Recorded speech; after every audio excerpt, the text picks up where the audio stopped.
ऋषि पंचमी व्रत में सप्तऋषि की पूजा की जाती है। यह व्रत अधिकतर महिलाओं द्वारा रखा जाता है। इस व्रत में केवल एक बार फलाहार या भोजन किया जाता है।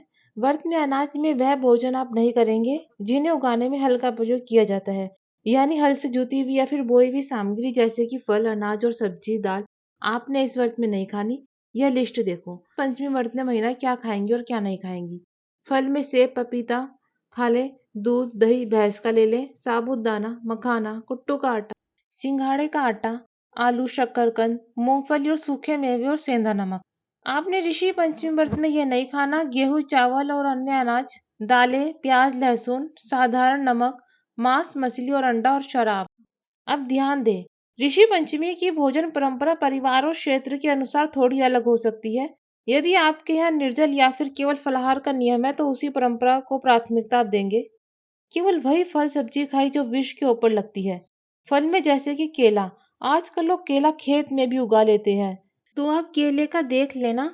कई लोग खा लेते हैं और कई लोग नहीं खाते। सेब, अनार जैसे फल खाएं, कोई दिक्कत नहीं है।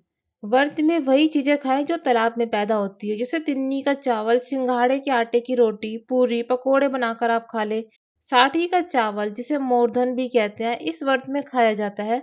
आप शाम के चावल या समा की खीर बनाकर भी आप खा सकते हैं। साबूदाने की खीर बनाकर खा ले, नमकीन बना ले या फिर मीठी बनाकर खा ले। दूध की बात करें तो आपको गाय का दूध, घी, दही का सेवन इस व्रत में नहीं किया जाता है। इस व्रत में केवल भैंस का दूध, दही, घी का ही आप सेवन करेंगे। इस व्रत को मीठा ही रखें, नमक का सेवन आप नहीं करेंगे। अगर आप नमक के बिना खाना नहीं खा सकती है तो आप सेंधा नमक थोड़ा सा डाल लें। ड्राई फ्रूट्स, बादाम, किशमिश, काजू, मखाना आप थोड़ी थोड़ी मात्रा में मुट्ठी भर के दिन भर में थोड़ी थोड़ी मात्रा में थोड़ी थोड़ी देर में आप खा सकते हैं। इसके अलावा आप इस व्रत का खाना सरसों के तेल में नहीं पकाएंगे। बेसन, मैदा, सूजी, मसालेदार तीखा खाना आप नहीं खाएंगे।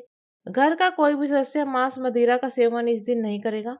ऋषि पंचमी की भोजन परंपरा परिवार और क्षेत्र के अनुसार थोड़ी अलग हो सकती है। यदि आपके यहाँ निर्जला या फिर केवल फलाहार का नियम है तो उसी परंपरा को आप अपनाएंगे।